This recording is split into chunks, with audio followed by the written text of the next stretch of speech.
Cheryl, will you open us up with a blessing?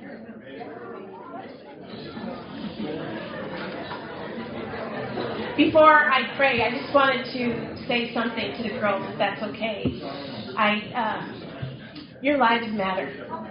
And the investment that we're making in your life, I believe, will have a ripple effect beyond your imagination. I believe that the impact that you make in your area of study will last beyond your years.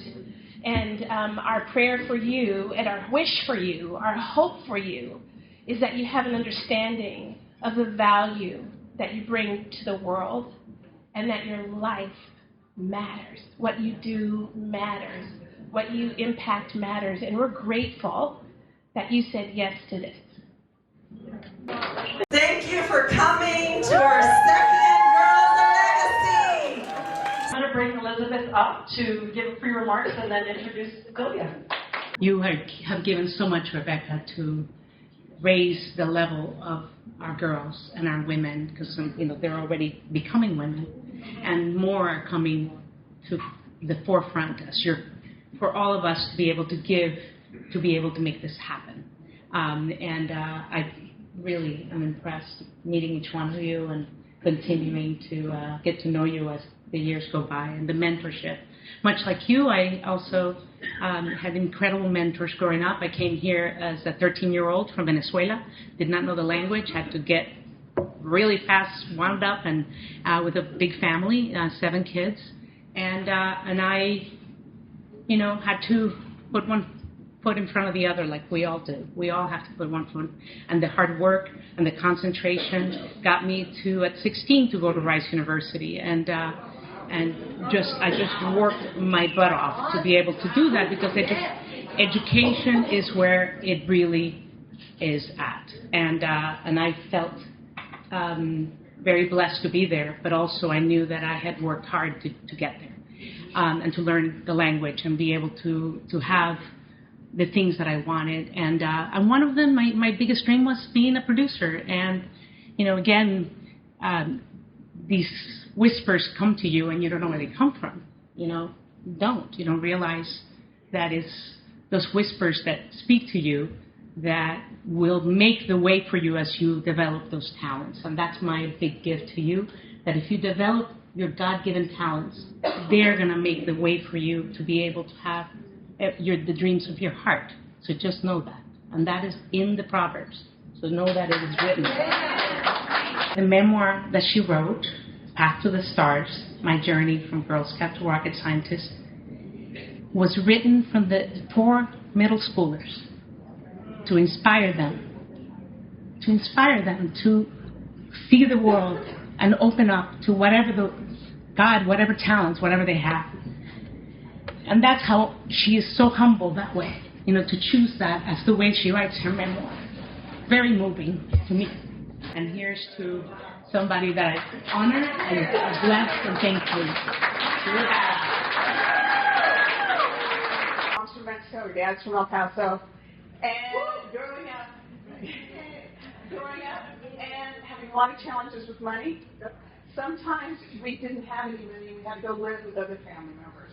11 people, 1 bathroom. And our family, because we struggled, sometimes the only place we could afford to live is on a dirt road. And the last meningitis epidemic in the United States hit my neighborhood. And my younger sister, who was the smartest of us all, got sick with meningitis, and her brain was forever changed. And she became special, but more in the Special Olympics way. So I want to ask you, how did that girl from a small English Spanish-speaking household, family struggled with money, major traumas, how did she grow up to be that person that Elizabeth introduced? And that's kind of the theme of my remarks today. And I actually didn't know the answer to that question. And in the mid-aughts, I got a phone call from Stanford University, and Stanford said, we're doing some research, and we're trying to figure out, how was it? Because you really were one of the very first Latinas to get a graduate engineering degree from Stanford. And it's highly competitive, because if you get a graduate engineering degree from Stanford, the door to Silicon Valley is open.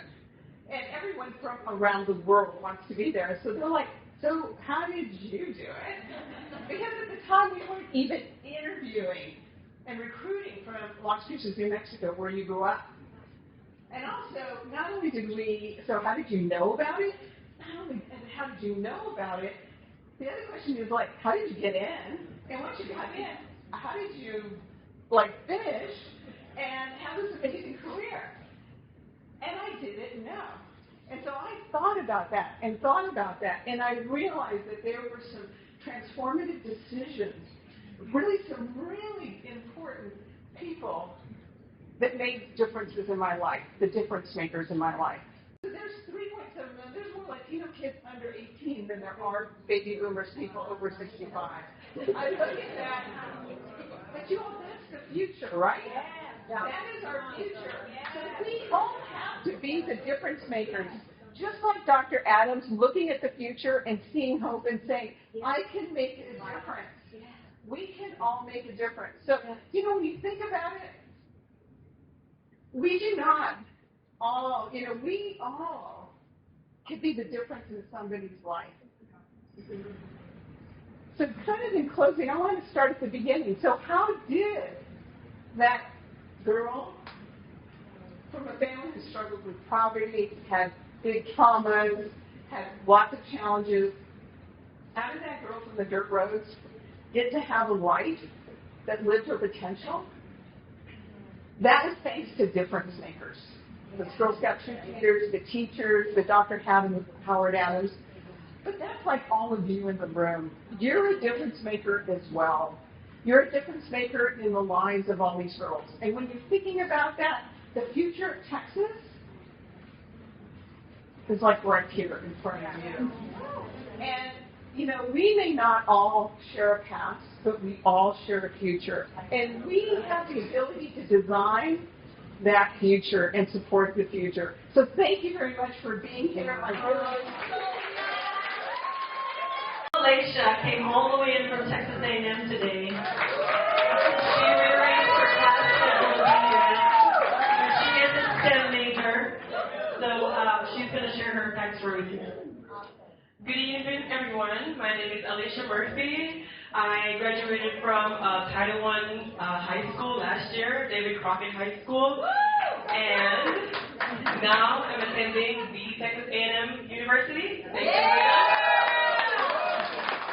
A little bit about me. I migrated here from Jamaica about 5 years ago, and in Jamaica, as many don't know, about 50% is living in poverty. And life wasn't always easy there. And I'm actually enrolling at A&M as a bio major to become a pediatrician. And my long-term goal is to one day travel back to Jamaica and assist the health system there. Because in third world countries, the health system were not so advanced as Americans.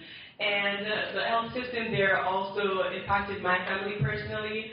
Also affected my mom because she had a baby girl and she passed away because of lack of resources. So that's why I'm striving my very best to attend A&M, med school, or wherever the best opportunity is for me to make an impact and going back home and doing that. And lastly, I just want to say thank you to all of you guys for being here supporting us, because that shows how committed and how dedicated you are in supporting us in our dreams and goals to come. Thank you so much.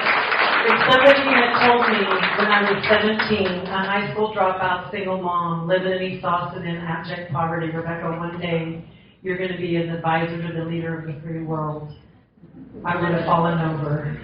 All of that is because of Clay Johnson, my mentor, my difference maker 25 years ago, who believed in me. All of that is because of Donna Reynolds, who brought me into government, who introduced me to Clay. Difference makers. So girls, I've told you this before, if I can do it and I was a dropout, you guys can do it because you're staying.